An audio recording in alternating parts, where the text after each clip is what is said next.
The city was already under Zenobia's control. I had to admire her efficiency. Renato shivered at the thought of Zenobia at the mercy of the interrogators. Could he really turn her over to them?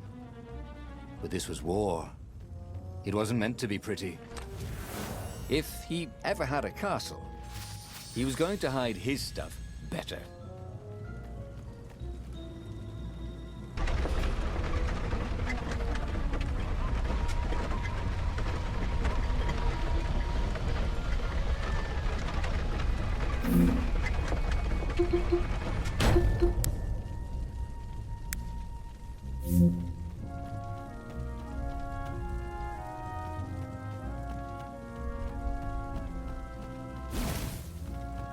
Can't we just agree to disagree?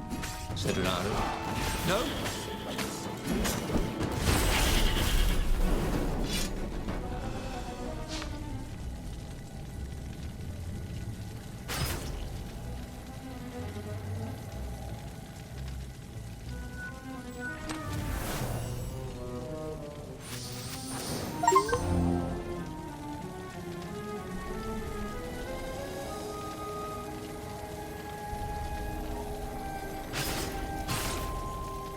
Say goodnight, Gracie, said Renato, wondering who Gracie was.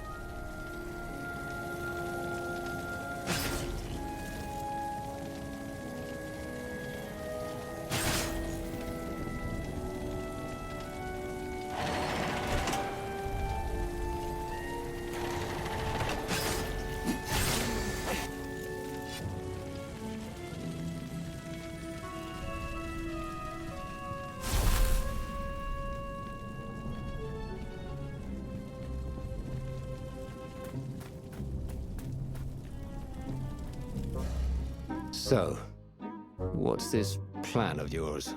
Use me as bait, said Lupino. And he outlined a slightly complicated plan that involved geese, a net, setting the Farfarer a little bit on fire, Lupino dressing as an old blind toad, and Renato hiding inside a monstrous watermelon. What could possibly go wrong? Thought Renato.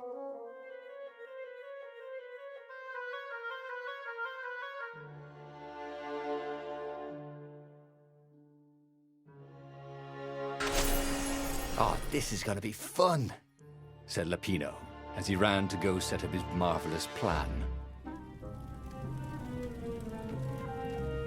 A crafting bench. Renato wondered what he could make with it.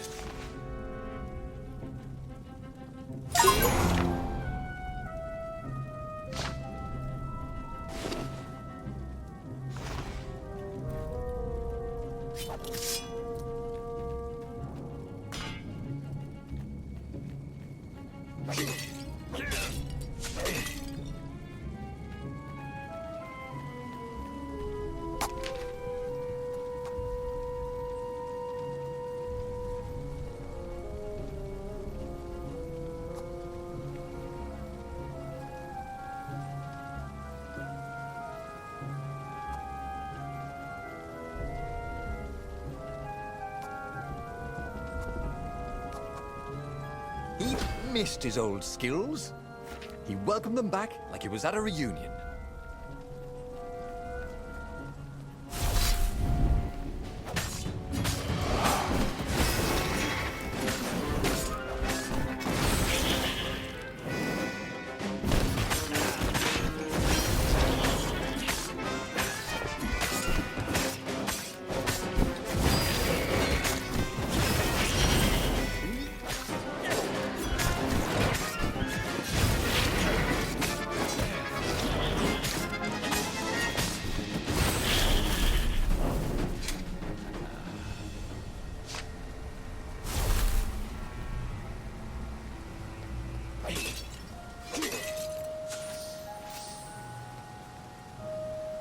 Renato felt dubious about the whole plan. With every step, he was waiting for it all to go horribly wrong.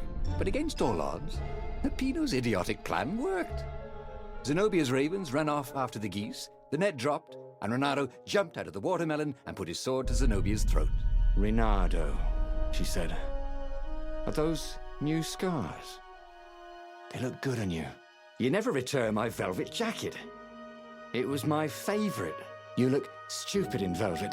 Oh, what does an imperial princess know about style? Oh, get a room, you two, said Latino. But the fleet was coming on fast. So they put Zenobia on the Farfarer and took her east, over the Nexus. She'd vanished from Swordfu School, from his life, without even saying goodbye. Without ever telling him she was the Emperor's adopted daughter. Ah, Lapina was right, Renato thought reluctantly. She knows things. She recognized his look. You're taking me to the interrogators, aren't you? She said, wide-eyed. And then she jumped, with horror. Renato saw Zenobia plummeting. Then he saw the Nexus below them. Cats always land on their feet. Ah, she'll head for the Imperial outpost, yelled Lapino. You have to catch her.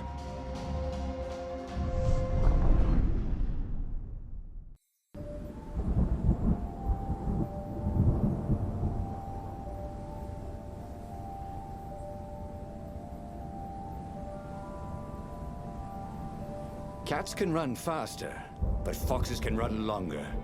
If he ran, he could head her off before she reached her minions at the outpost. Well, he did love a good chase.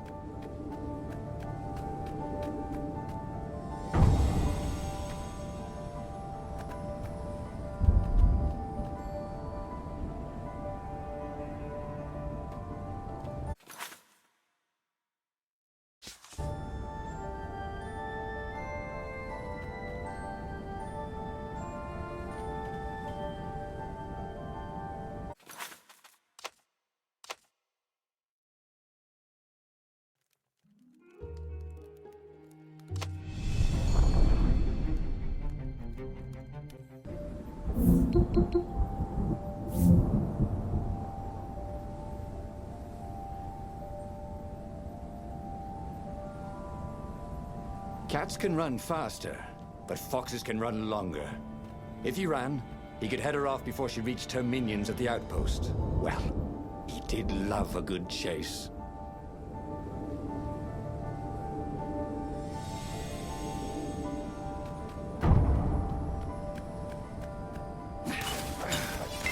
Once, he'd found a Superman issue #1 in mint condition in a jar he'd broken. He planned to keep breaking things until he had the whole series.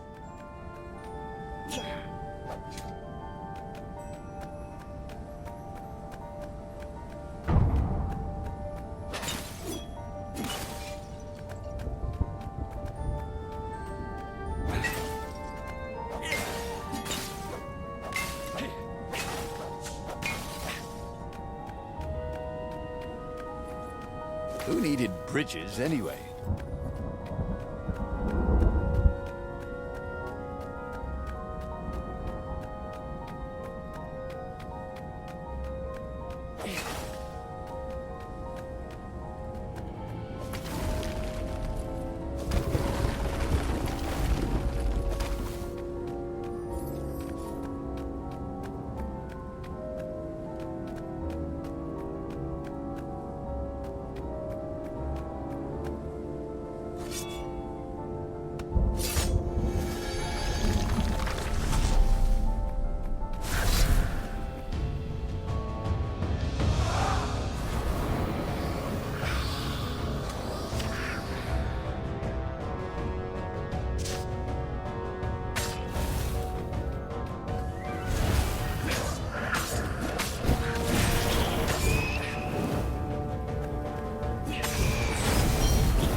He was closing on her.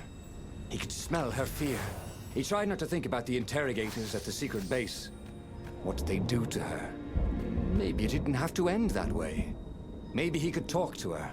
But, after all, there were worse things the Imperials had done to friends of his.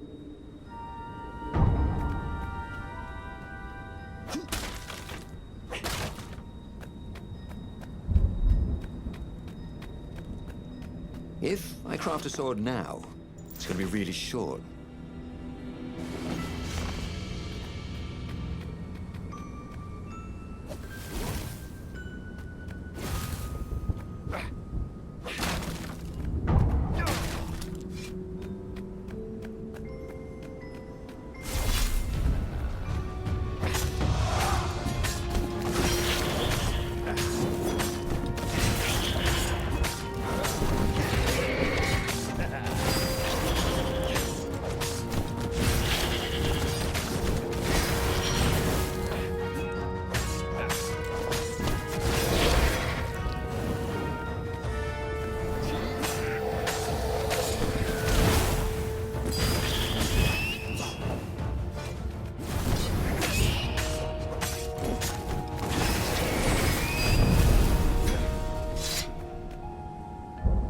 Reached the outpost. The Imperials there were no match for him. Soon after, Zenobia limped up the path. When she realized he was already in front of her, she didn't even try to run. Oh, you left without saying goodbye. Again, he said, "Please, I'm enjoying this a little too much," she said, shaken. "Oh, spare us the chit-chat, would you?" said Lapino as he shackled her hands so she couldn't throw spells. She knows all his plans. All the way back to the Farfarer, Lapino nagged Renato about how the interrogators would pry all the intel out of Zenobia. How that would turn the tides in the imminent battle. All they had to do was take her to the rebels' secret base. Renato didn't like to think about what the interrogators would do to her. Couldn't he just talk to her?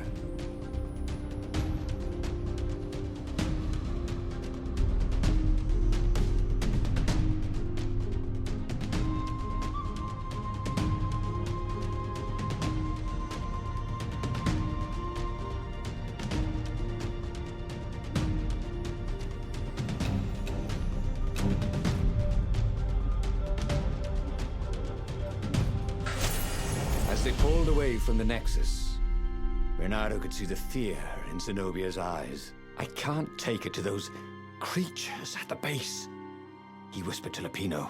"Ah, you've gone soft. Soft in the head. We captured her for what she knows. I'll take her to the mountains. Tell all the horrible things the Emperor's done. Yeah, believe me, she'll turn." And he turned the wheel. "The hell you will!" shouted Lapino, and he grabbed the wheel back from him. The two of them wrestled for control of the ship. It shot off like a mad sparrow. Suddenly, Renato was falling.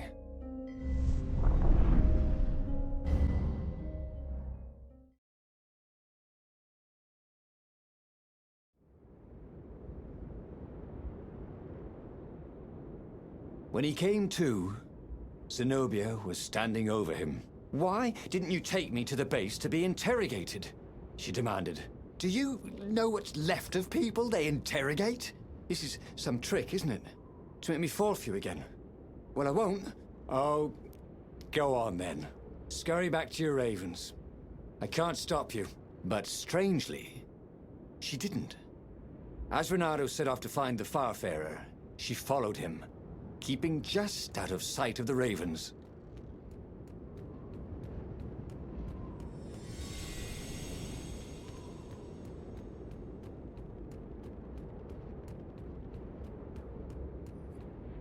"Don't look down," he thought.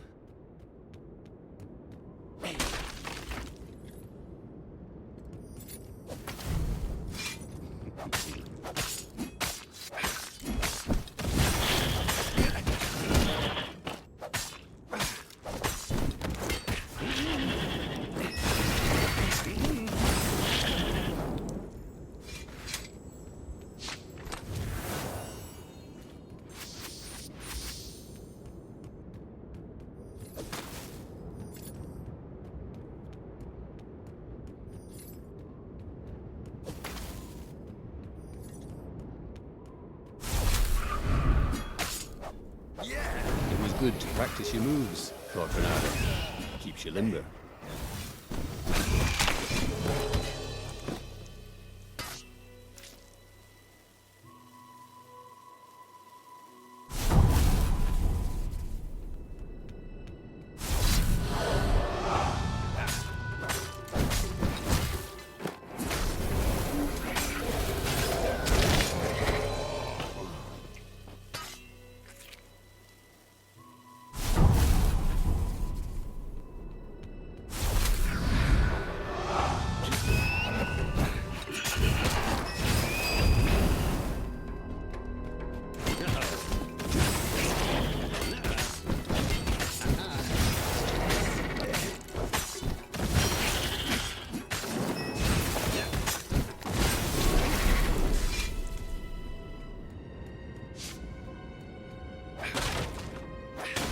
Bernardo felt a little better.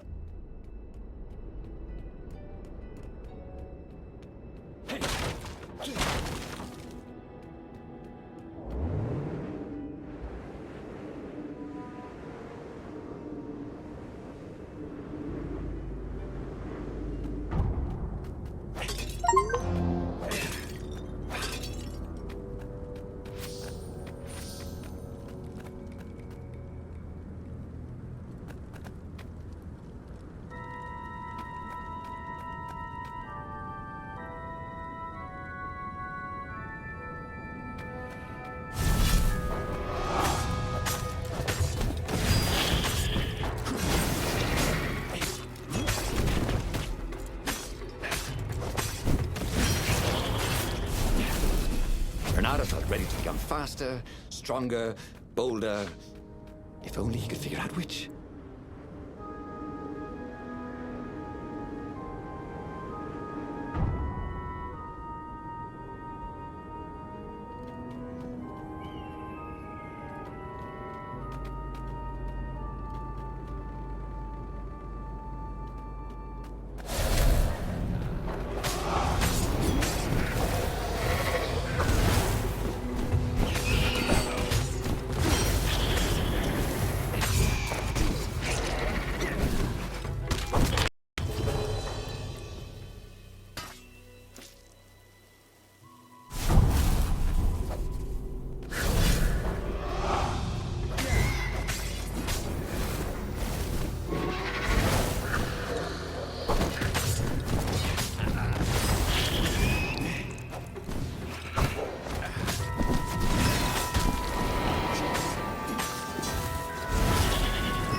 As Renato stopped to sniff the wind, Zenobia came up, still mad. Did you really think you'd just talk me into betraying my father? Oh yeah, sure, that was exactly my plan. Then why aren't you even talking to me? Because I've never talked you into anything in my life. They're gonna court-martial you for letting me go. He caught a whiff of the Farfarer. Wet rope, tar, and a cask of Scoble ale he'd spilt last year. It was that way.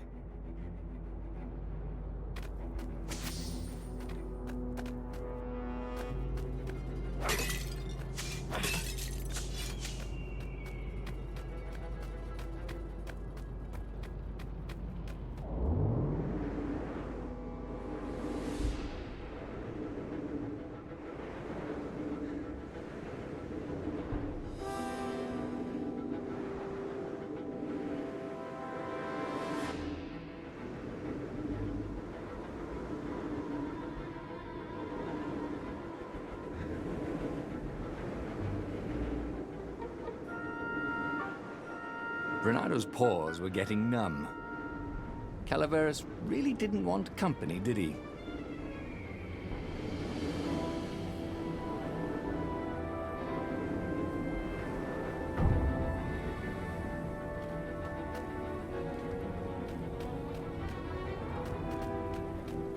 Bernardo wondered if he should have taken Zenobia to the rebel base for real.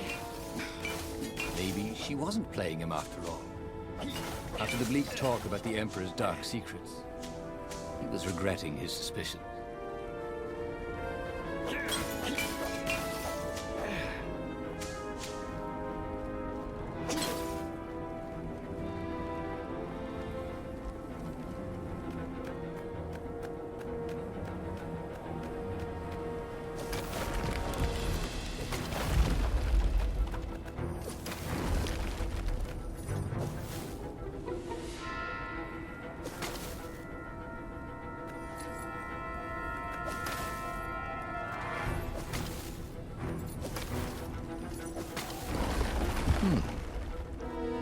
Hero Wall, Hero Sword, Ice Wall, Ice Cube.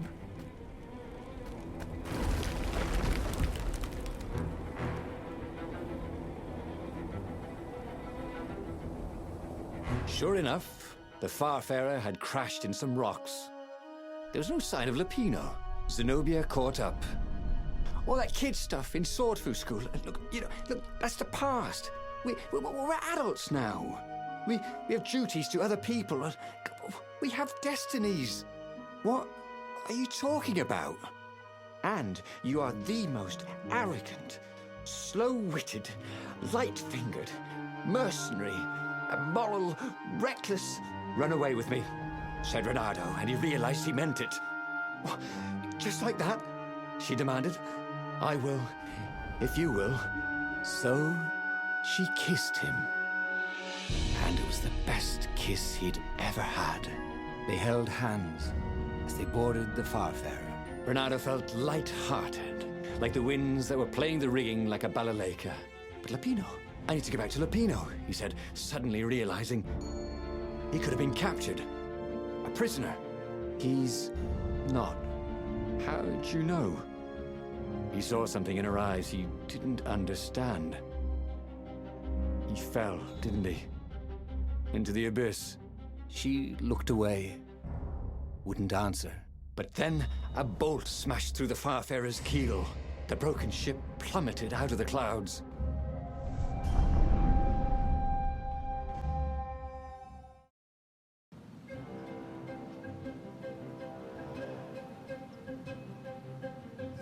Renato picked himself off the deck. They were alive. We have to get to my private ship, she said. Do you trust me? I guess I must, he said. You go on ahead. Clear the path, she said. I can't kill my own soldiers. He wanted to say that he didn't trust her, that he had no idea what he was getting into. But he had no choice, did he? He was following his heart. That's what it means to be a hero. You had to follow your heart.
Every day he was getting better and better.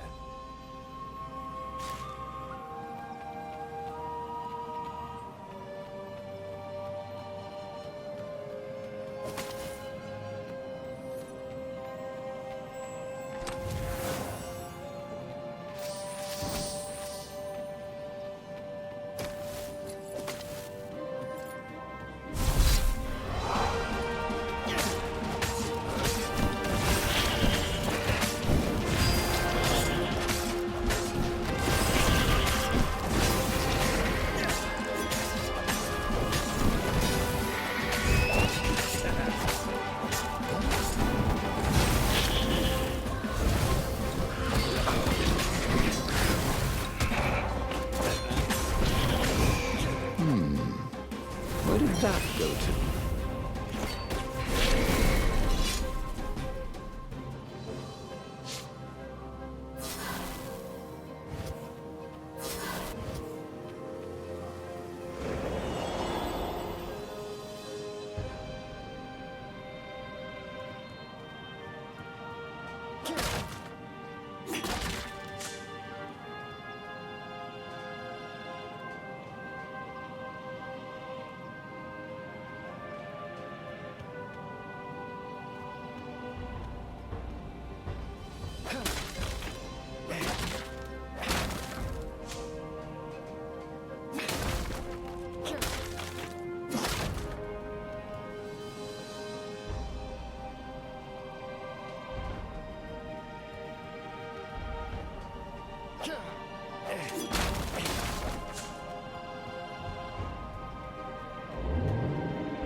Renato had always wanted a flying carpet.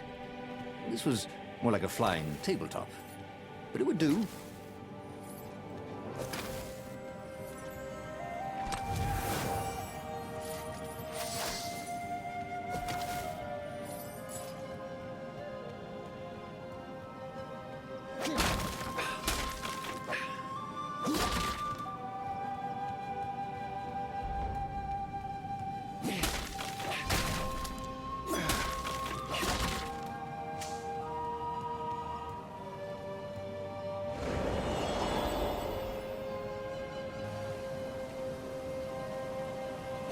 Shall we dance?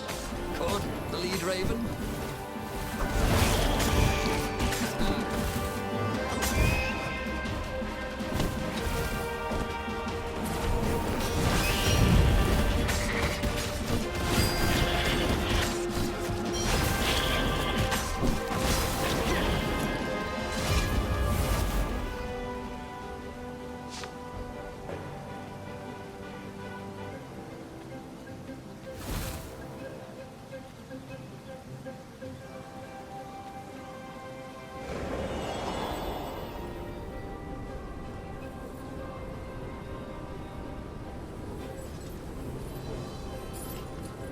What was really fun was hooking yourself onto a moving ship.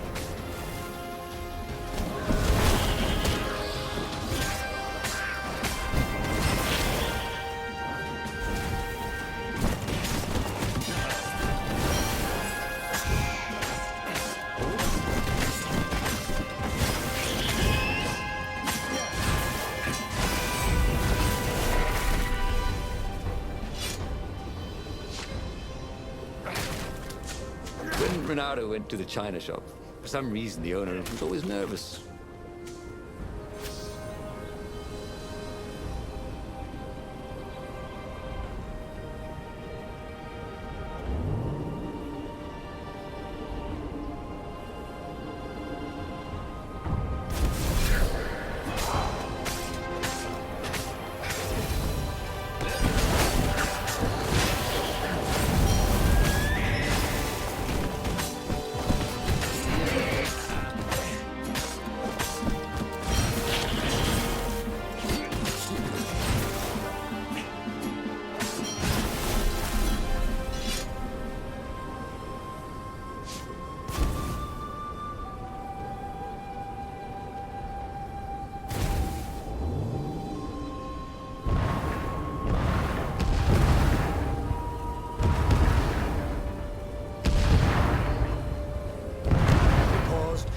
Their breath. It was strange to be so close to her. What are you thinking? He asked. I'm trying very hard not to think. Me too, he said. Up ahead, he could see the thin silver of Zenobia's personal ship. It looked fast. They would leave all this behind.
there was a sign. Take the goat across first.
As they reached her ship, Renato suddenly felt a sharp pain in his stomach. He was surprised to see a crossbow bolt sticking out of it.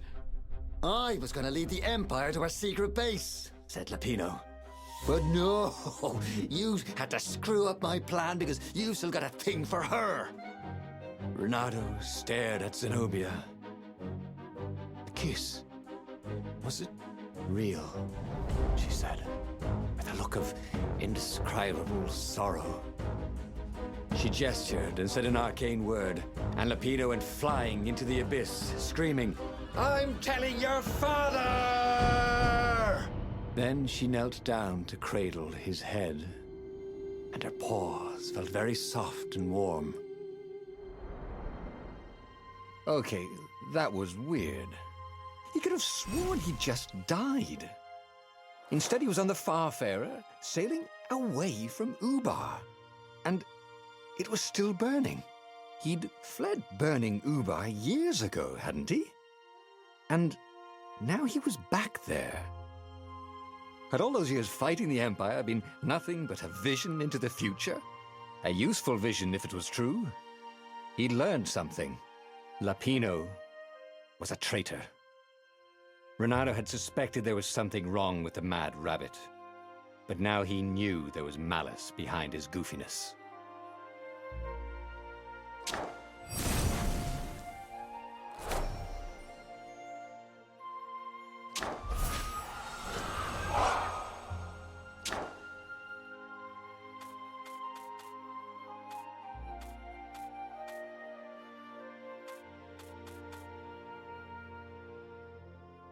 He'd made bad choices. But now, when the real battle came, he wouldn't make those choices. He wouldn't make the same mistake twice. The book's pages began to flip backwards, towards the beginning. And he realized that his adventure was just beginning. The clouds parted over the Isles of Boreas. It was time to choose. The rebellion was in trouble. Ravens were scouting for the secret rebel base. They needed a game-changer. Pieces of the Sky Ripper had surfaced. Or so a scholar in the mountains had told him. Surely the weapon that banished the lost gods could defeat the Emperor.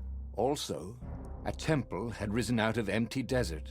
The Emperor had brought the Sky Ripper pieces up out of ancient burial by his obscene rituals. Could this be where the Iblis stone was hidden? Someone better get it before he does, thought Renato. And also, his old friend Lapino needed rescuing. Of course, Renato had a pretty strong suspicion that Lapino had betrayed the rebellion. But could Renato really leave an old friend to the Ravens?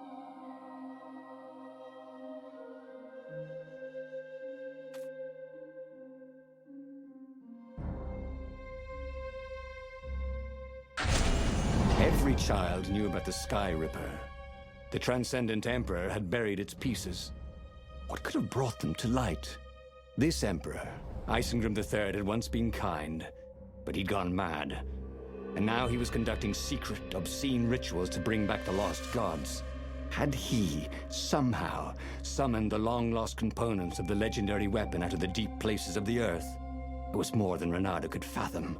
But if he could find a legendary weapon, he would use it.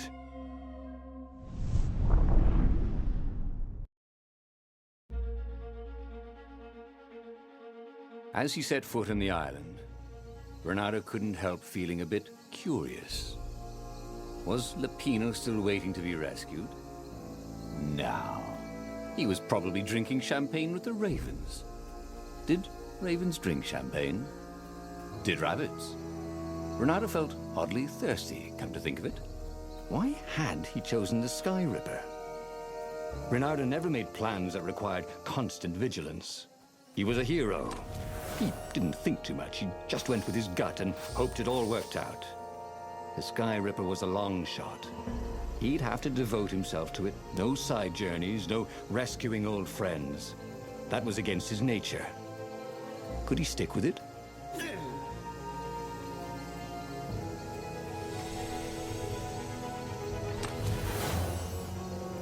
I wonder what I could make with all these sword crafting materials, thought Bernardo.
This burning sword from the south was terrific for barbecuing sausages and ravens.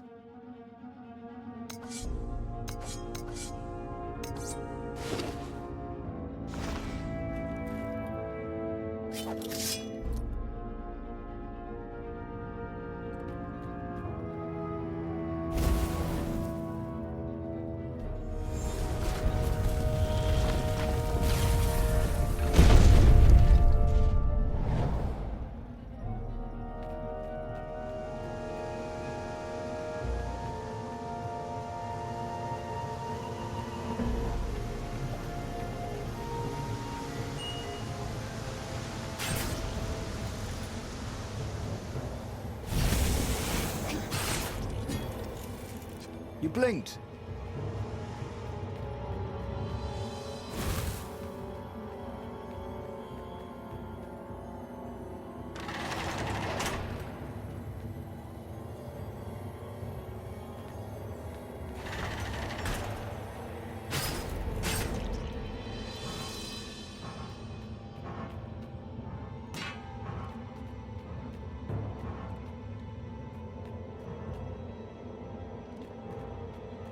Sharp? Check. The people who had built this castle, did they even know what monstrous weapon lay hidden within their walls? The Sky Ripper could destroy anything it touched, or so the legend said. As the Transcendent Emperor had fought the Lost Gods, thousands of thousands had died. But Renato had been through wars. The only merciful war was a short one.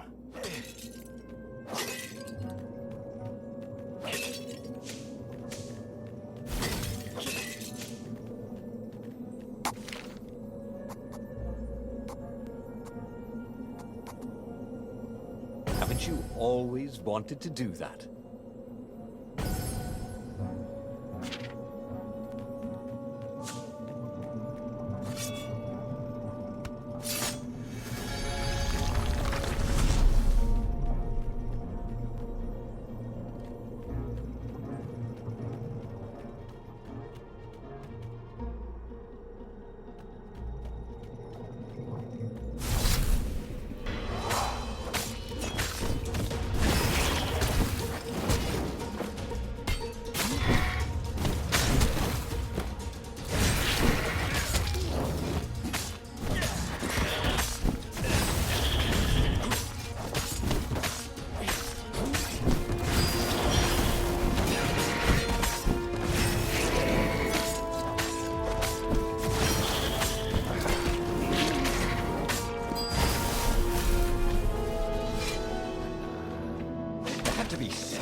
these things, didn't there?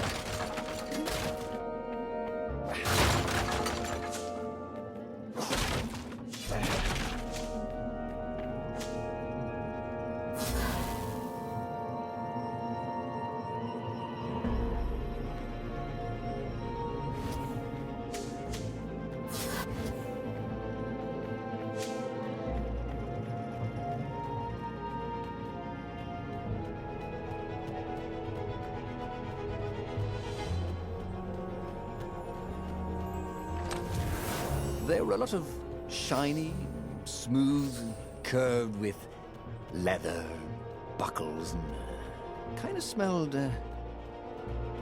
You know what? Never mind. Yes, there was also ore and other useful stuff. Let's focus on that, shall we?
Well, the eyes have had it.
Silent type.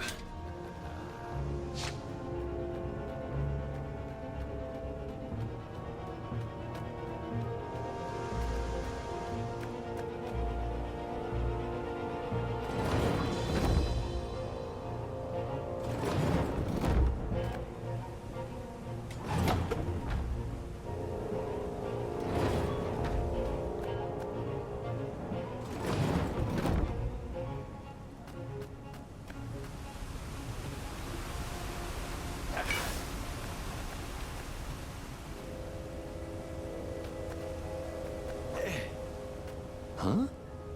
A lever? That was new. Most people still use doorknobs.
back to him.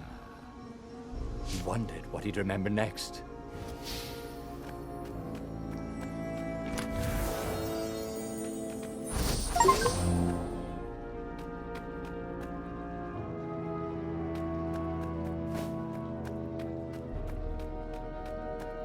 That had been his mistake before, trusting his old friend Lapino, who'd been through so many battles with him and shared so many heartaches, who he'd rescued so many times. What was up with that guy anyway?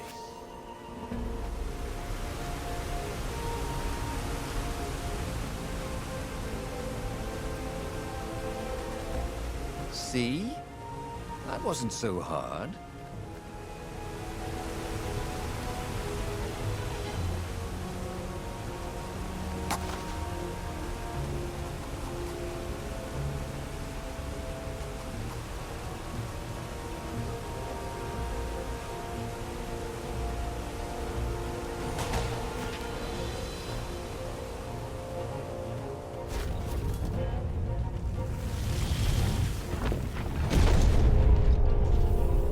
There it was. Skyripper's armature. The stuff that dreams are made of. Engineers' dreams, anyway. The device was intricate. No one alive had the skill to make a thing like it. How was it part of a weapon at all? He'd have to ask a scientist. But first, he'd get the second piece. Skyripper had a heart. A core that had come to rest on the next island. Well, there was another island he could reach. Zenobia had just invaded it with her father's Raven battalions. She must be encamped there still. But fighting Zenobia now, that made no sense at all. He'd already sacrificed one friend to get this armature, was it? He didn't need to hurry to face her. She would find him.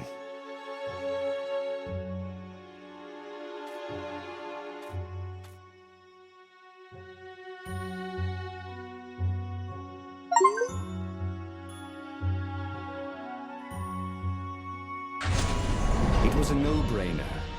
He'd sacrificed his old friend Lapino to get the armature. And the armature was useless by itself, only a series of coils and wheels. War demanded sacrifices, and he would make more before the end. He would have to choose the greatest good, no matter how much it cost him. Zenobia. Well, he would see her sooner or later, across a battlefield or a sword's point before all this was over. He was sure of that. The power was in the core. Obviously, he had to get the core.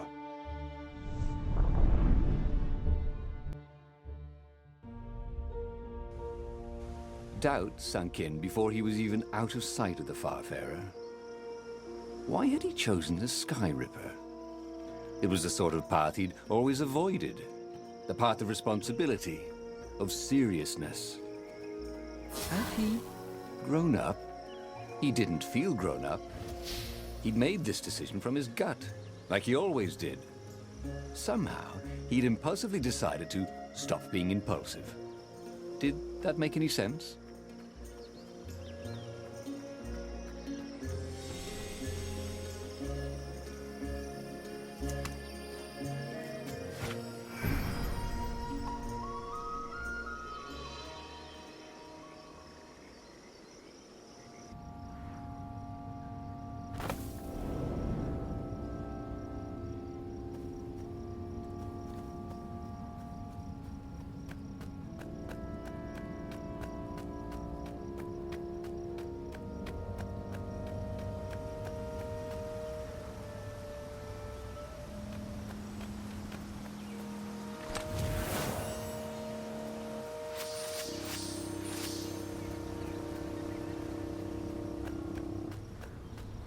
There was something sour in the air. Like the earth had ruptured over something that had been fermenting for a very long time.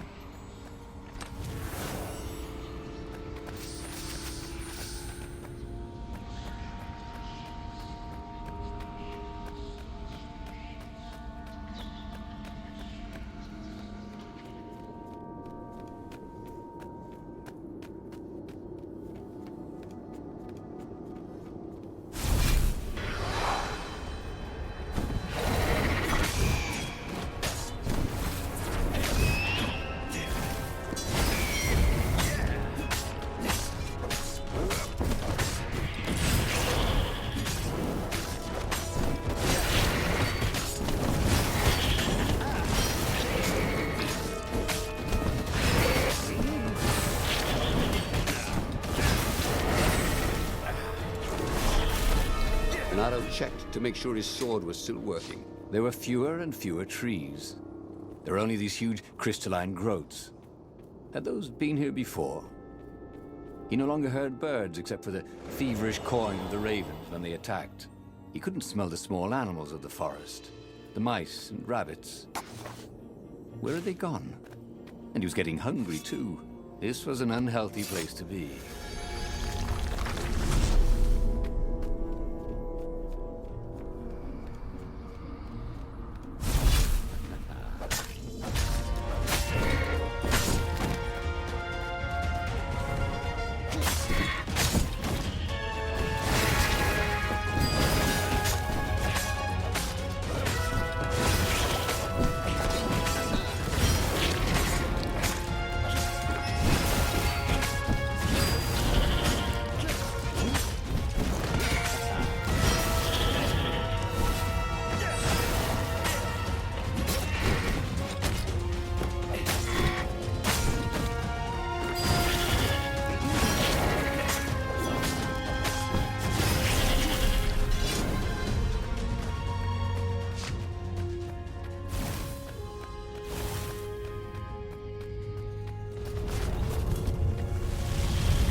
The 20-sided core made him feel physically sick.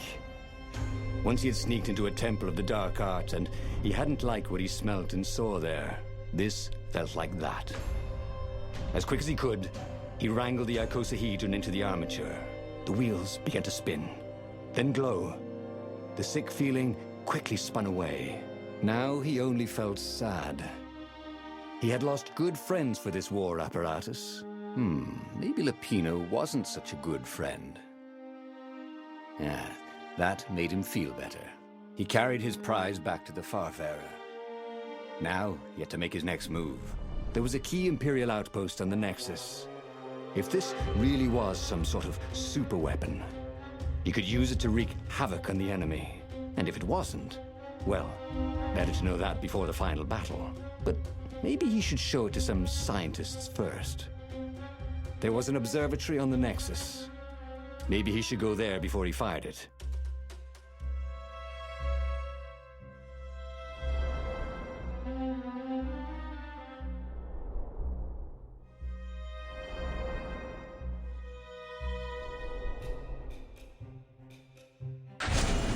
Well, of course. If you've just assembled a weapon out of legend that can exile gods from the world, you'd want to have a scientist or two look at it. And even if they disagreed and he had time, he could ask Calaveras himself. Yes, the observatory would be his objective.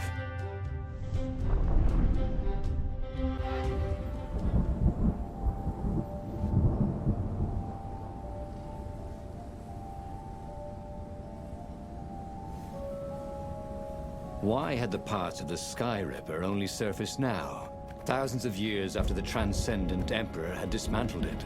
The mad Emperor Isengrim had performed terrible, bloodthirsty rituals to invoke the lost gods. Was that why these ancient artifacts were rising out of the ground? How perfect, then, that the Sky Ripper would reappear to be his destruction.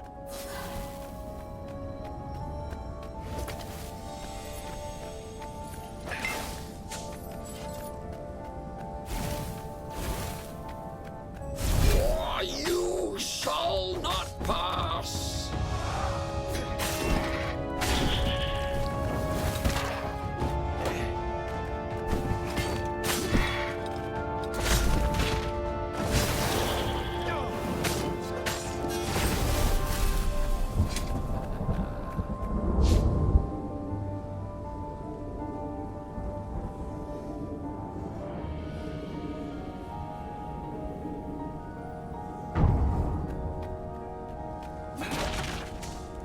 Leonardo, smash!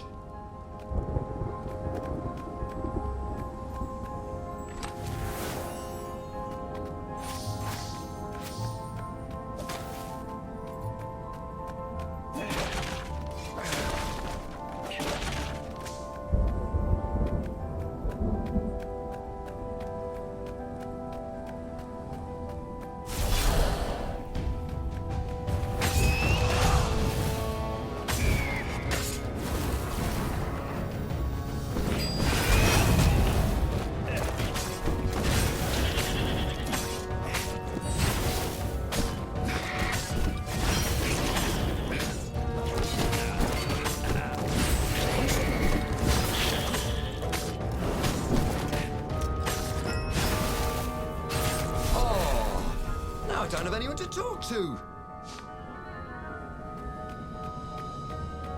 A legendary weapon was exactly what the rebellion needed. They were outnumbered. The once kind emperor had become a tyrant. But his ravens stayed loyal, for he fed them his victims, and the other animals were too frightened to rebel. Renato shuddered at what the emperor was trying to do. To bring back the lost gods, the Black Harvest, the Black Sun? No. He would stop that toad, no matter what the risk.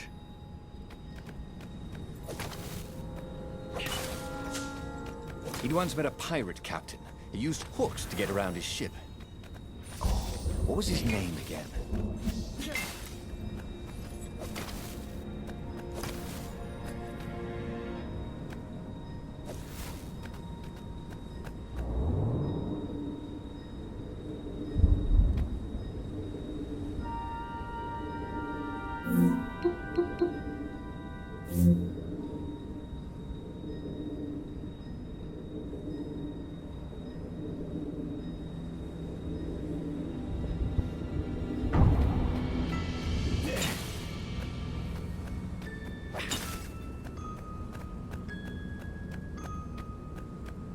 Renato had found his game changer. He would ignore all distractions and focus on the Sky Ripper. Hey! Hey, a workbench! He could try out his new blade.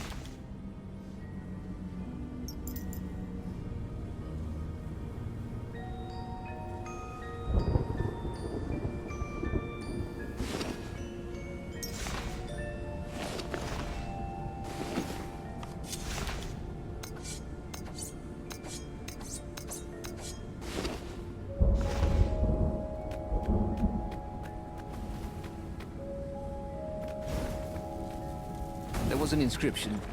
No spitting.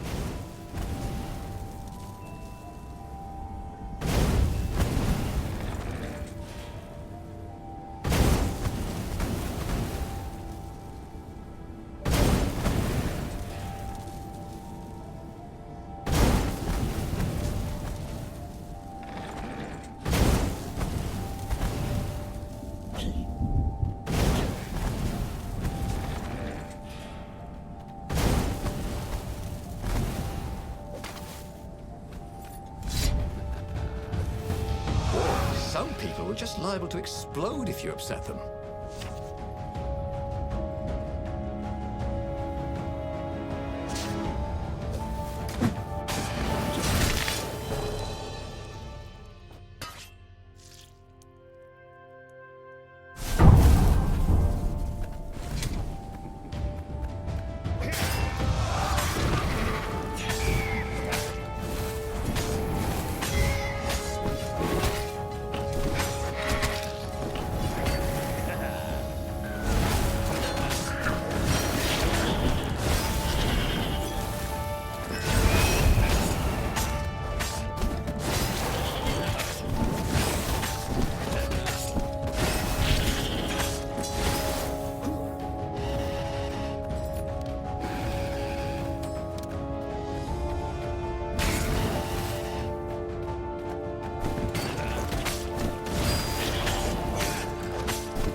Renato was remembering all his old tricks, and some new ones.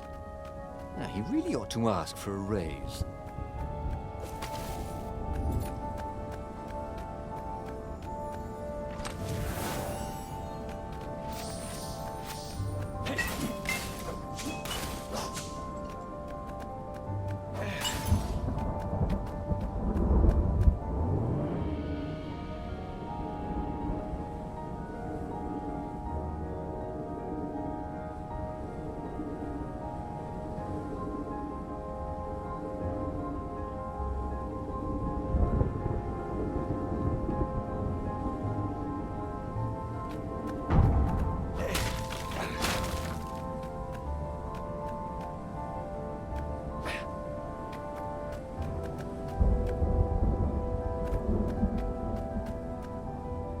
Renato was thrilled. The scientists seemed to think he'd put the Sky Ripper together right. But one toad was worried. Yeah, the Sky Ripper could carve a hole in existence itself. There are invisible strings that tie the universe together. If the Sky Ripper cut one, the hole would widen and widen until our whole existence fell into it. Another toad sighed. Irving still believes in string theory. At least go see Calaveras. Yeah, said the worried toad. He knows more than anyone else has forgotten about the Transcendent Emperor. If anyone could tell him how to use this weapon safely, it would be Calaveras. It was he who had told Renato how to find it in the first place. But maybe he had to give up on using it as a weapon. Maybe he had to go to the secret rebel base and ask the generals there what he could do with a weapon that he dared not use.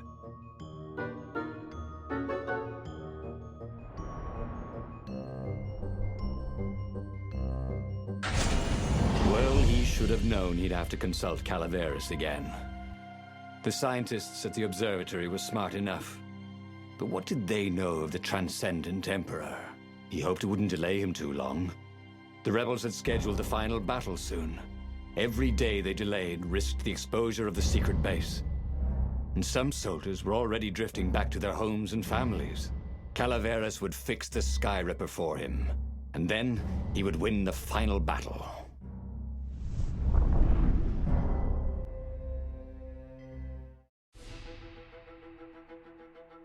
Maybe it was the cold. But after a few steps, Renato's optimism started to slump. What if Calaveras couldn't help? Did Renato dare use the Sky Ripper? Oh, he hated that he had chosen this path. It was so much simpler to rescue friends and attack enemies, even if some of those friends were more trouble than his enemies. Some of those enemies had been friends before and might be lovers after. No, okay, it wasn't all that much simpler, no. Physics made his brain hurt. That, at least, he was sure of.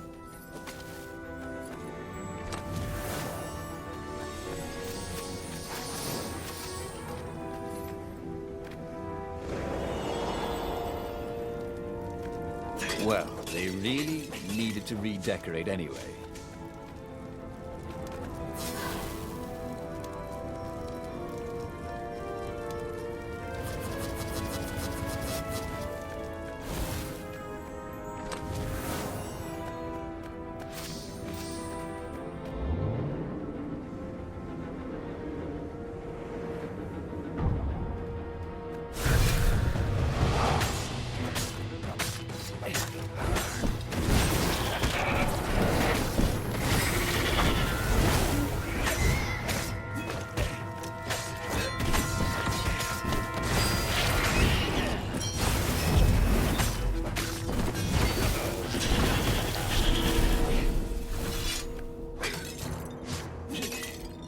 Tried to focus on the now. The ravens who seemed everywhere all the time. Where did they hatch from? Were there giant raven hatcheries somewhere, or did they have families?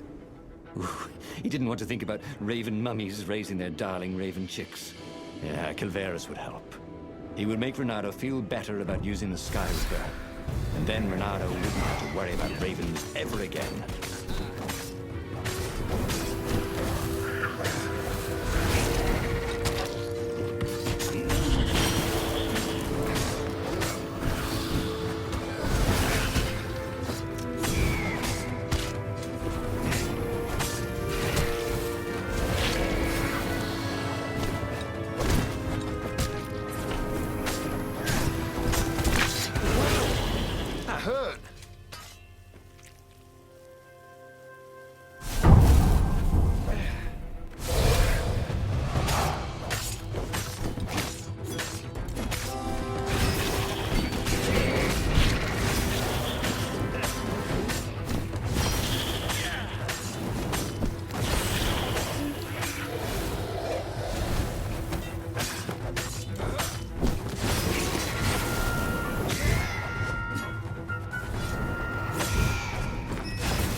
This was much easier than free climbing.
That was always a rush.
Only he had some way to break the ice.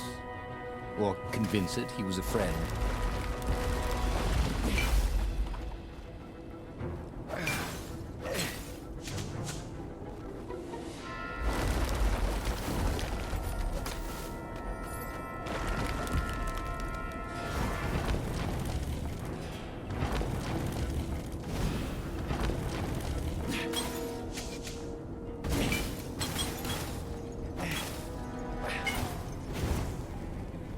What was the point of this gate?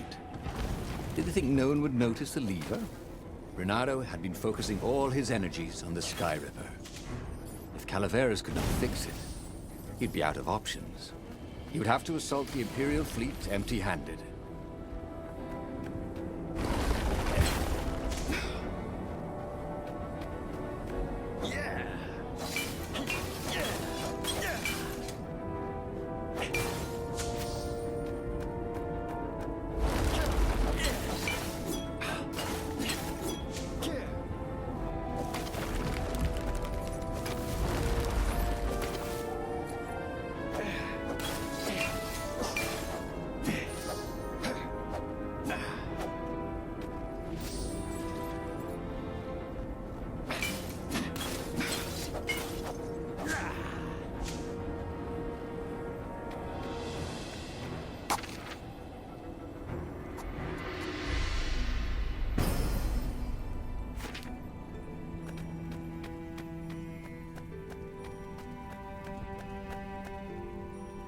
Calaveras had never let him down. Yeah, of course I can make it work better. But when Renato explained about the strings, Calaveras grew thoughtful. Oh, strings, you say? Well, the Arcana do speak of the ties that bind the world. He drew many intricate symbols in the dirt. Yeah, so, according to my calculations, each time you fire, I'm afraid there's a 1 in 120 chance you'll destroy the universe. That's pretty good odds. That's like rolling, 21 dice and they all come up 6. What are the odds of that? What? No! It's more like 2.716s in a row. Anyway, with those odds, it won't happen if I use it just once. Yeah, that's not right. Each time you use it... Okay, look, just don't use it ever. All right, I guess. As he sailed away from the mountains, Bernardo could see clouds darkening. Rain? No. Ships. Imperial ships, swarming thick as bees. This was it. The big battle. They could not afford to lose this one. What if it did not go well? What if he had to use the Sky Ripper? Could he gamble the universe? On the other hand, what were the odds of rolling 21 sixes in a row?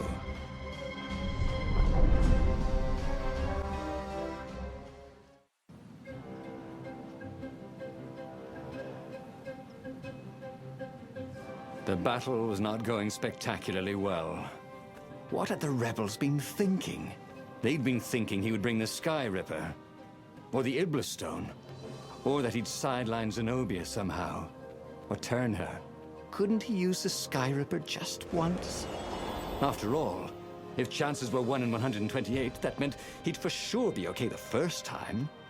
They'd get worse each time he used it, but the first time would be okay, right? He wasn't sure that it was right. So he didn't fire the Sky Ripper. He just brought it along, in case.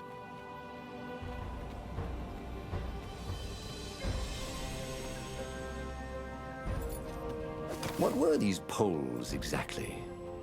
Parking meters from the time of the lost gods?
I hoped his mother wasn't watching.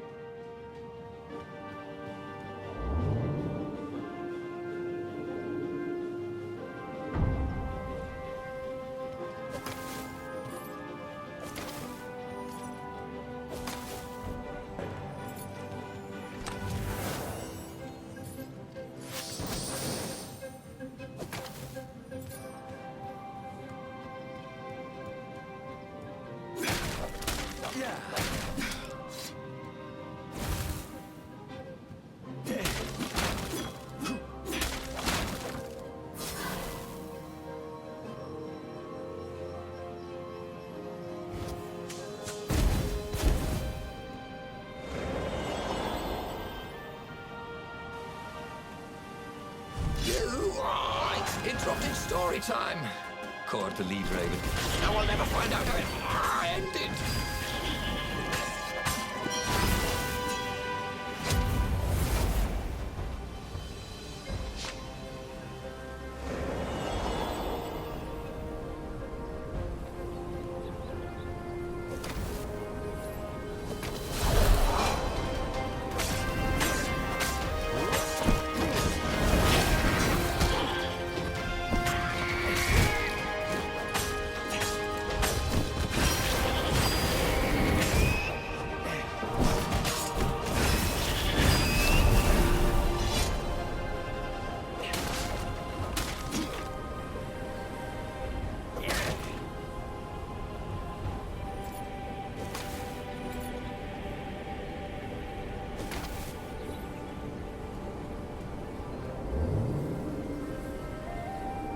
there was an engraving.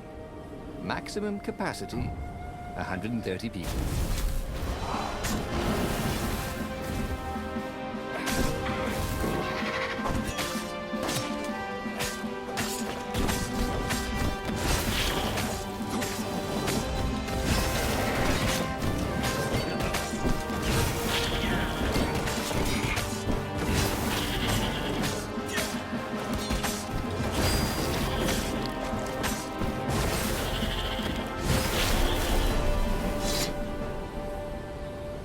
Someone had told him the odds didn't change just because you'd had a streak of good luck. His gut told him that was wrong, though. And he always listened to his gut. On the other hand, 128 chances to win. But one of them would destroy the universe. Ooh, that seemed a bit serious.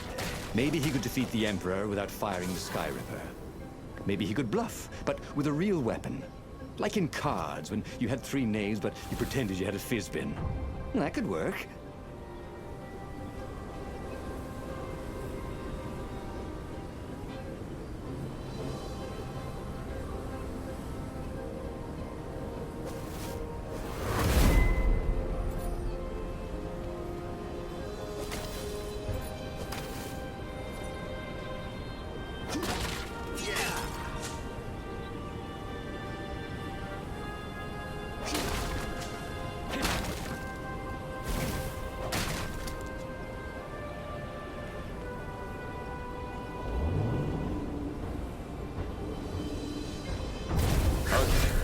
Let's make this quick. I'm on my break in literally 2 minutes.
He set up the Sky Ripper and let it warm up. He would bluff if he had to.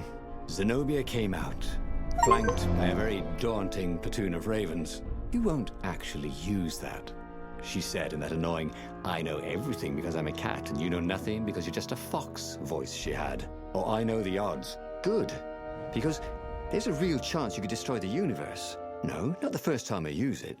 The odds are too low. What? No? Yeah, sure. The first time, the odds are practically nothing. They only go up if I use it a bunch more times. No, but that's not how odds work. Didn't you pay attention in class? Now surrender, or I'll use it. Just once, he said. Don't. He felt sure the odds were with him. He had to go with his gut. That's what heroes do. Fire, he said. Please? The Sky Ripper fired. With a tremendous whoosh, the Emperor's flagship went up in flames. It was awesome. Then he noticed there was A hole in the air. A blackness, like a tear in a parchment. Wind was blowing into it, widening it. It grew larger, and even larger. Crates fell upwards into it, and the world itself seemed bent, like the reflection on a curved mirror, as it poured into the ravenous hole. Ah, 1 in 128. What are the odds? Thought Renato, and then everything fell into the hole and was gone. Renato stared at the book. He was still alive. Again. And still only flying away from burning Ubar. Had he lived that adventure? Or only dreamt it? Had he really died? It felt so real, not like a dream at all. And he'd lost again. Oh, he hated that. But he had made different choices. And he'd lost in a different way. It was the book, wasn't it? Oracles showed you your destiny. But this was showing him different ways he could die miserably. Thanks a bunch, book, he thought. But these were destinies that he did not have to fulfill. But he'd learn another true thing. The core was powerful, but dangerous if used improperly. But that meant there must be a destiny where he survived and won, right? Otherwise, what was the point? And with that, the book's pages fluttered back once more to the beginning, and the clouds parted over the Isles of Boreas. It was time to choose. The rebellion was in trouble. Ravens were scouting for the secret rebel base. They needed a game changer. Pieces of the Sky Ripper had surfaced. Renato knew that using it could go catastrophically wrong. But he was sure he could figure out how to use it safely. Also, a temple had risen out of empty desert. The Emperor had brought the Sky Ripper pieces up out of ancient burial by his obscene rituals. Could this be where the Iblis stone was hidden? Someone better get it before he does, thought Renato. And also, his old friend Lupino needed rescuing. Of course, Renato had a pretty strong suspicion that Lupino had betrayed the rebellion. But could Renato really leave an old friend to the Ravens?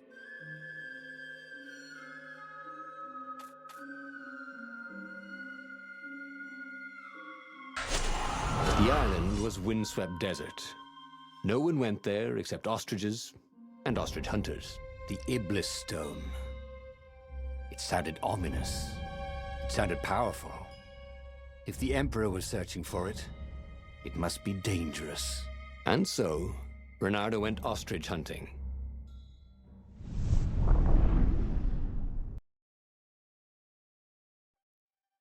Every child could sing verses about the Sky Ripper, but ancient codices held hints of other things. A stone that ate souls, a ruby that drank blood, a jewel only a righteous man could give away. Were all these things the Iblis stone? Long hidden in a buried temple? Another ancient item that was only resurfacing now?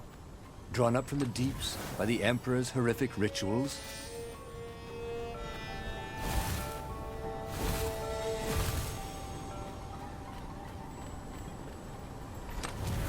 Why would anyone put his slinky collection in a strongbox, thought Renato. Could be magic slinkies? Oh, there was something else.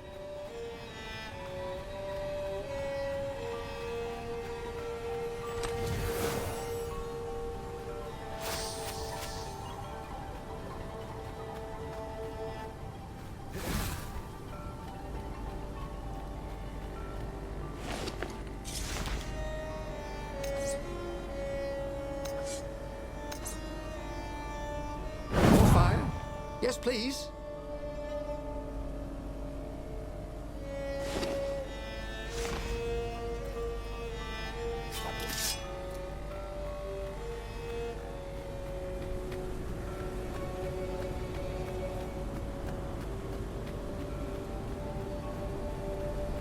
The air here tasted bitter.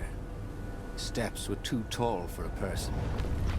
The entire place felt restless. like it had been vexed to nightmare under the dust, waiting for its hour to come around at last.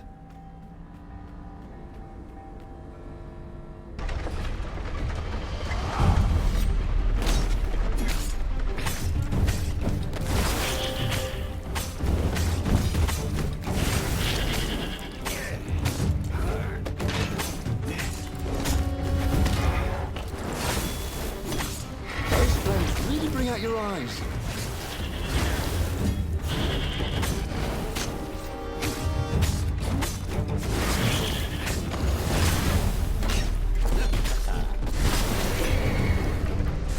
The ravens were already here, cawing in frustration. They were still searching for a way in. Good. And he hadn't come too late.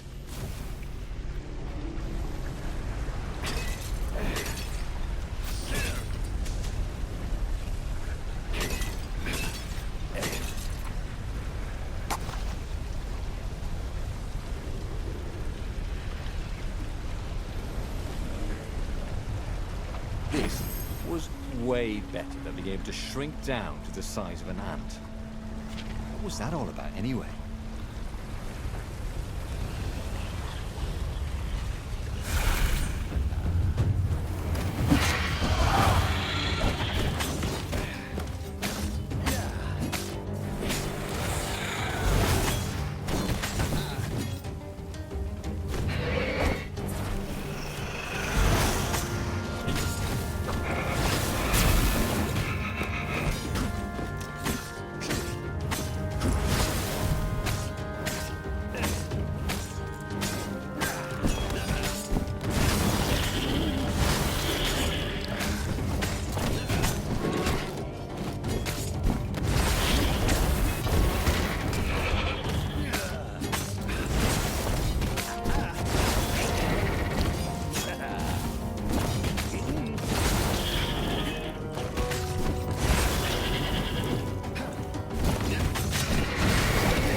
He was practically sure he'd find something useful in one of these things.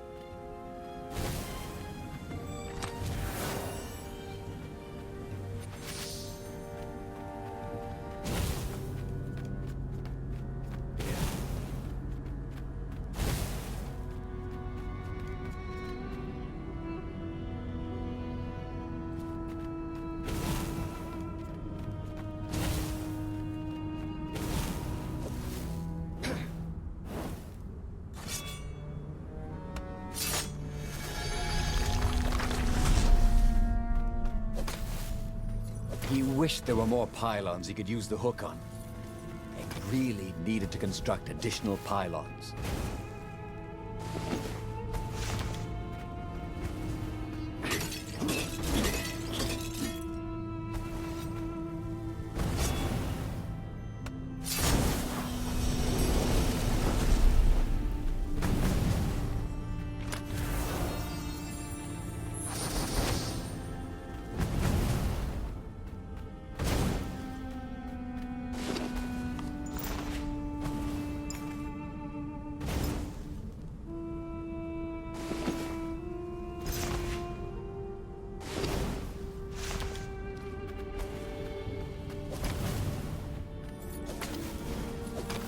Energy spheres. Easy to dodge, but boy do they sting if you didn't pay attention.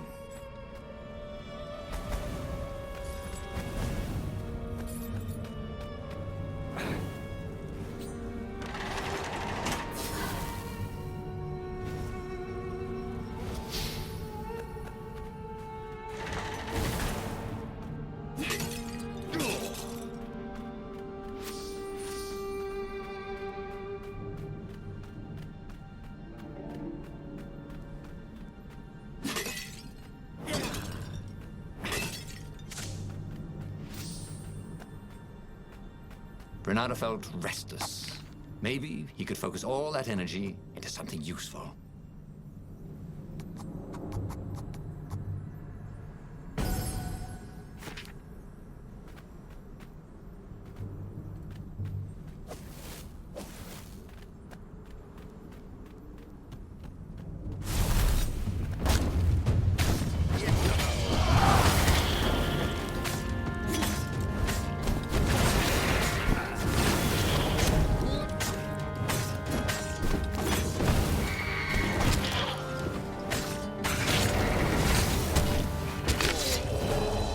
Once again, Renato was dead right. Or actually, just dead.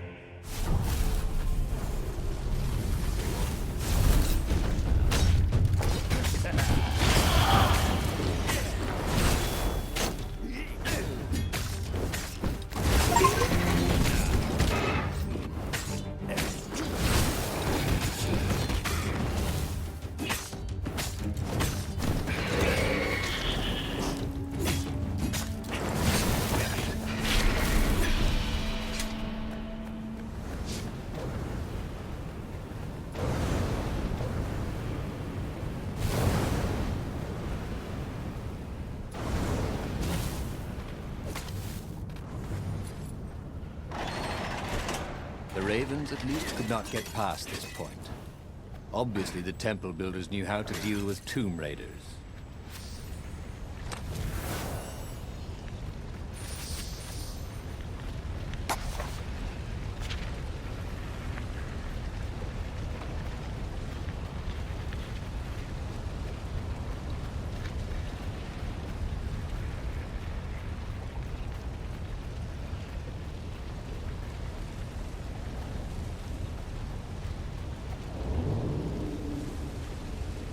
Take a leap of faith, said the inscription.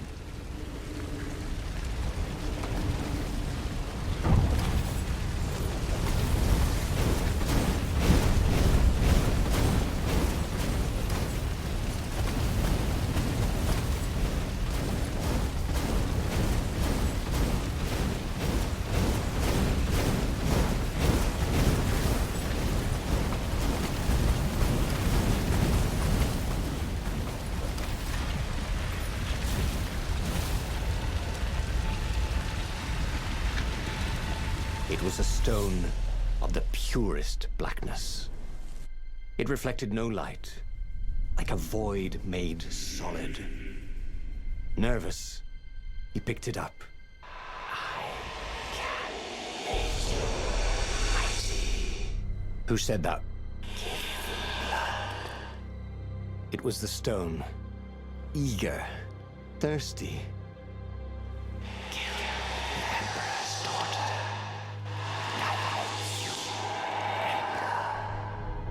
That seemed tempting and terribly wrong. Zenobia was the Emperor's greatest general and a potent witch. But they had been close once, and Renato wasn't sure he really wanted to be Emperor. Why not capture the core of Sky Ripper instead? It was the eye of a lost god torn out by the transcendent Emperor to power his greatest weapon. "Not the core," said the stone anxiously.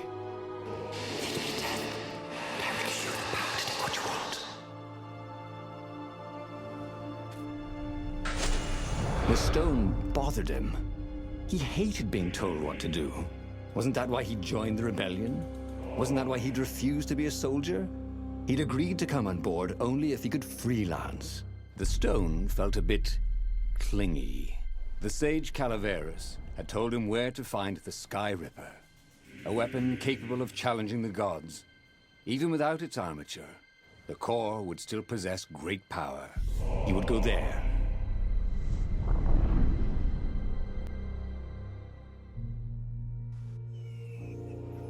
The moment he landed the Farfarer, Renato had a rare feeling of regret.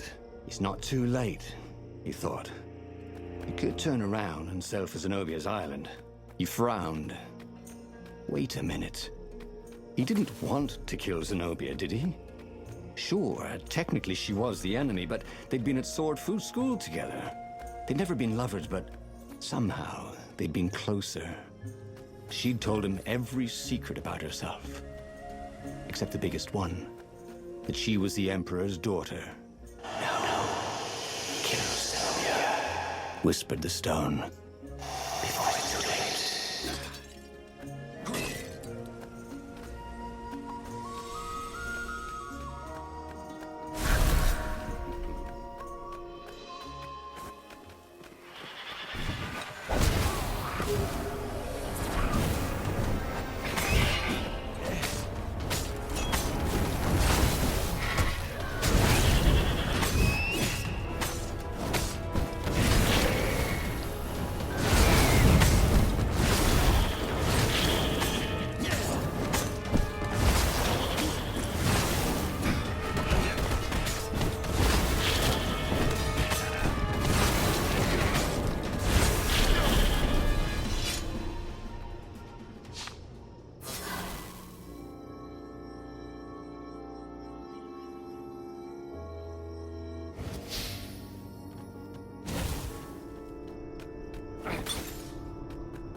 There was something sour in the air. Like the earth had ruptured over something that had been fermenting for a very long time.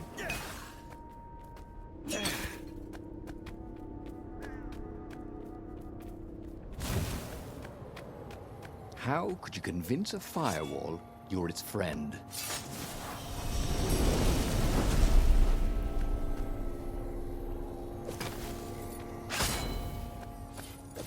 You almost never saw wild gogglers together like this. The toads had to train them not to peck each other to death. So these had to be Imperial gogglers. That meant ravens were up ahead.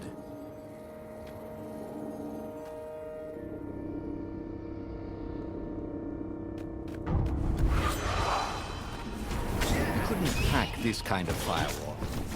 You had to warm it up to you.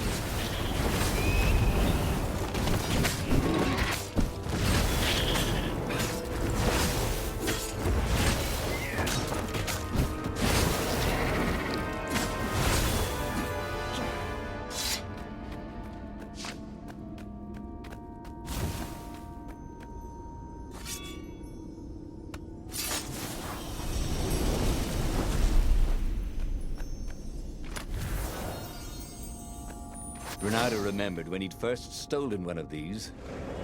Good times.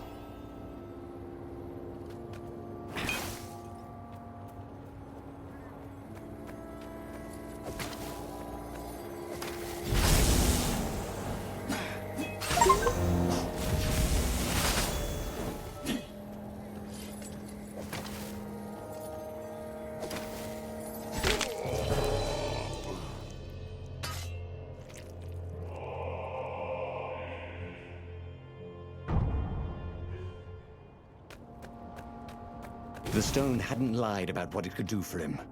With each raven he cut down, he felt a jolt of power flowing into his arm.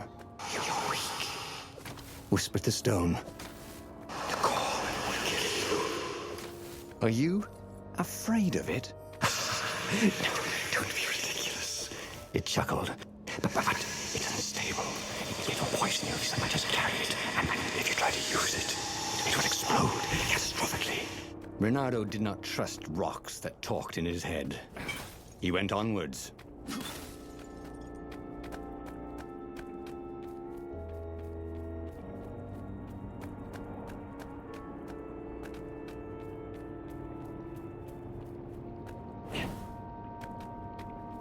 Sometimes, Reynardo really hated inanimate objects.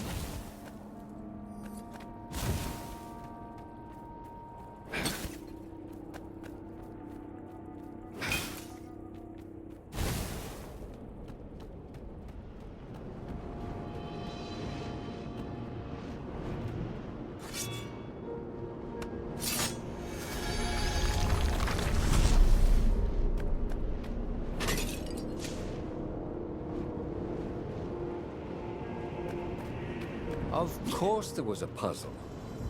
You couldn't expect the Transcendent Emperor to bury a god's eye in a leather sack where anyone could pick it up.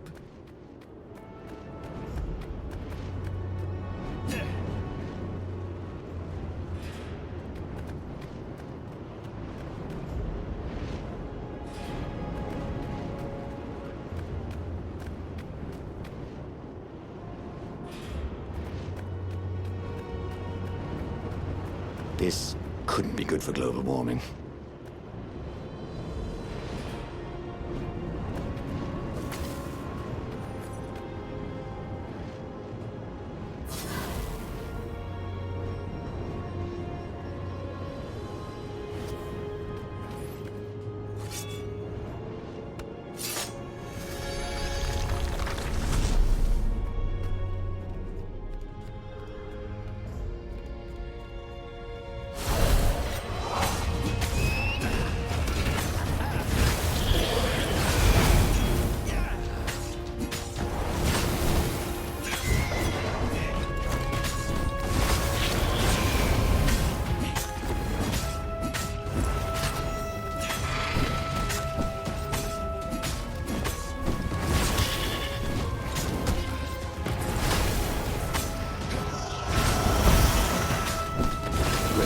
Smell any better dead, Bernardo thought.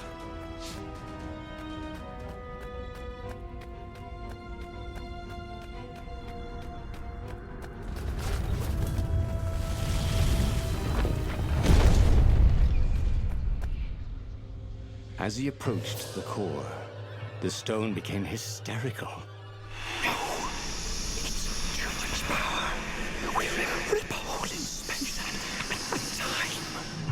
He had a sudden vision of plunging his gauntlet into the core and dying in anguish. That wasn't his vision, was it? The stone had sent him its darkest fears, hadn't it? He had a sudden impulse to do exactly that. He raised his right fist and plunged it into the core. There was a rush of light. He thought he could hear the stone screaming. And then he passed out. When Ronaldo came to, the core was gone. But the Iblis stone was no longer black, but glowing with a blue light. And it was silent. "I can't hear you," he sang out, and "You?" It didn't answer. "Ha!" he said. He had defeated the demonic gem with the power of his mind. He felt invincible. It was time to attack the Imperial outpost on the Nexus. Take the battle to the enemy. But among the huge crystals, there was also an observatory. A wise man would probably ask the scientists exactly what he had first. How wise was he?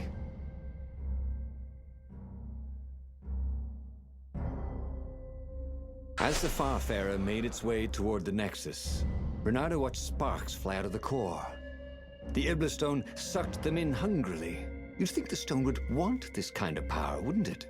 Thought Ronaldo. Well, the scientists would explain it all.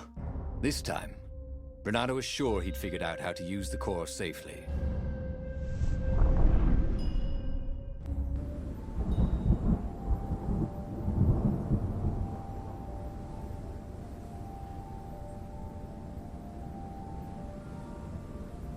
See? He'd trusted his gut, and it had worked out. That's what it meant to be a hero. To ignore the naysayers and the odd-makers, and do what you knew was right, and have it turn out to be the right thing. Well, he wasn't worried. Once he got to the observatory, the scientist toads could explain it. Then he could carry the war into the enemy's camp and destroy them all. Oh dear, he was getting a little bloodthirsty, wasn't he? It was definitely easier to fight inanimate objects.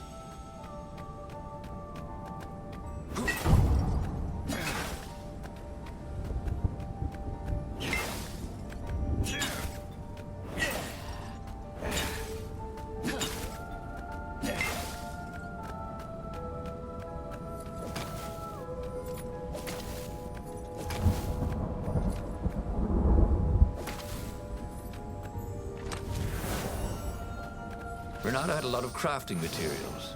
Now all he needed was a crafting bench.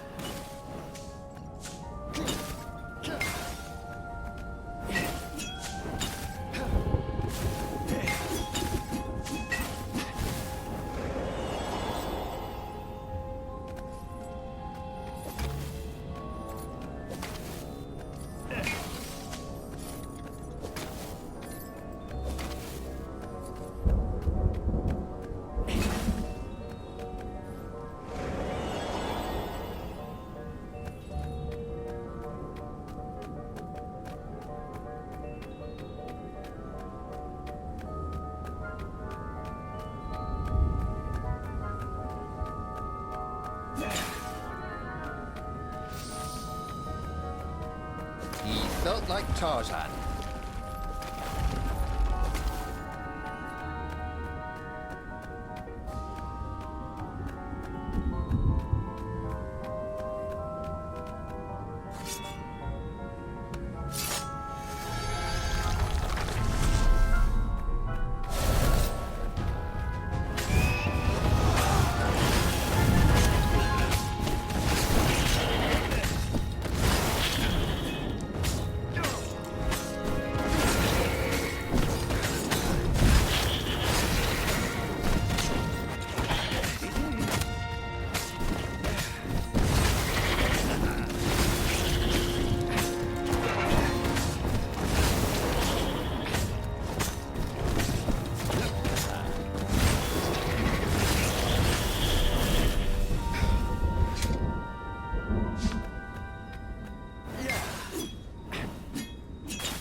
Renato had never felt better in his life. Normally, a battle would wear him down and he would need a night's sleep.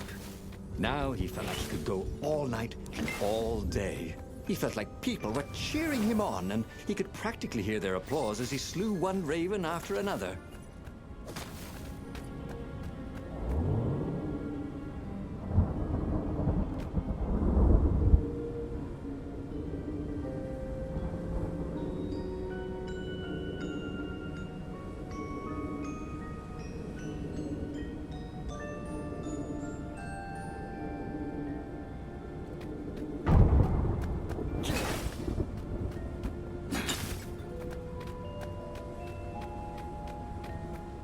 The Imperial fleet was closing in on the rebels, forcing them to come out and fight.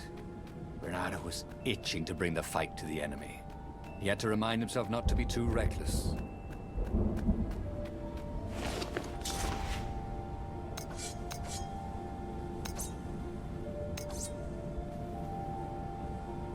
This sword from the mystical East could make time itself slow for you.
Barely landed a claw on him.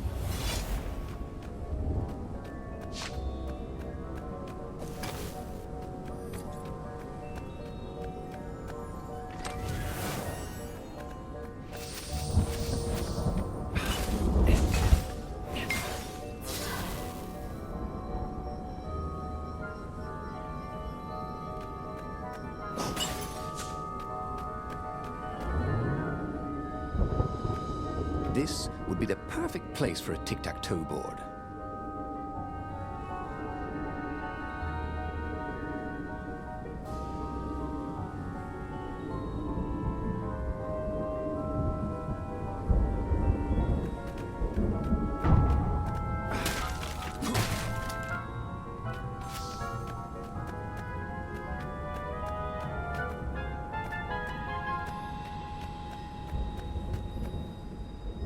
The toads at the observatory measured the stone with their occult devices.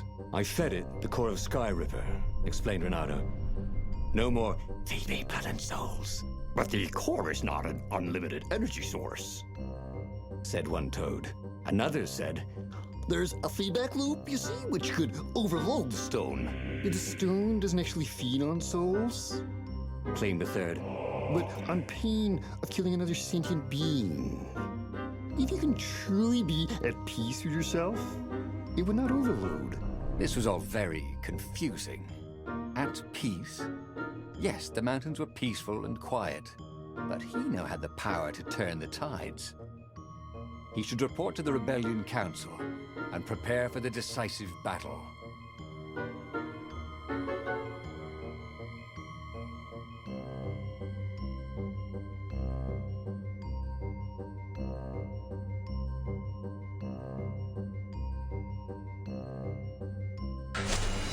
The one thing he understood from all the toad arguments, maybe the stone did not feed on blood or souls or rage. It fed on empathy. It fed on the pain he felt when he put an end to another being's existence. Even if that other being was a raven intent on killing him. If he could find peace, then he could use the power of the Ibla stone without being taken over by its evil. The mountains. He would go to the mountains. He could find peace there.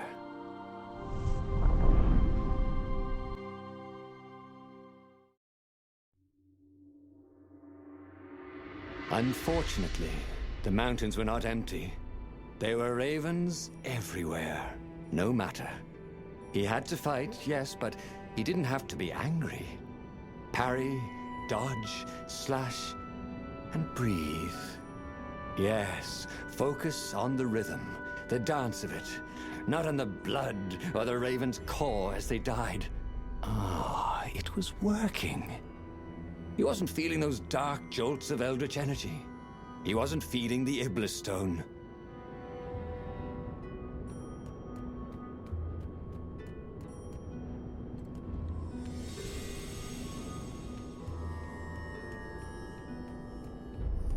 He was sort of yanking his own chain, wasn't he?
I think this is yours, said Renato, but he couldn't hear his enemy's answer.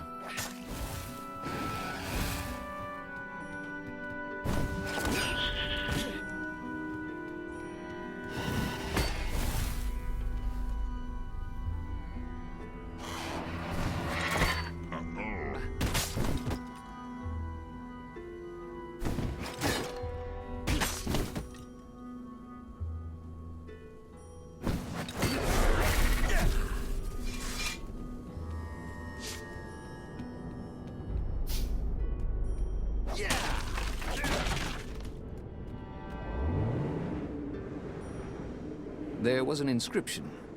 Praise the sun.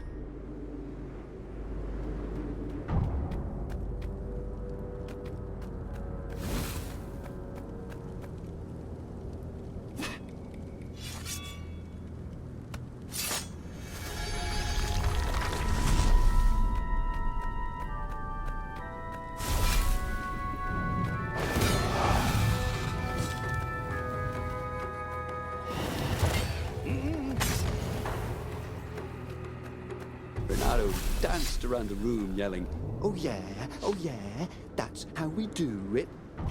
It was something he liked to do, but only after he'd killed all the witnesses.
The stone was still silent.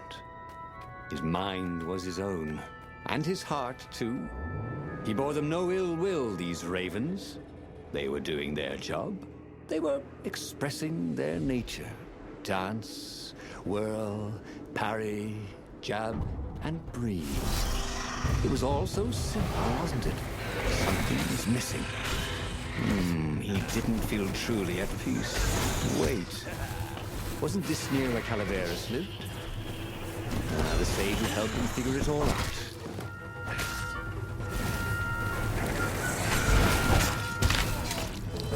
What dreams may come, he thought.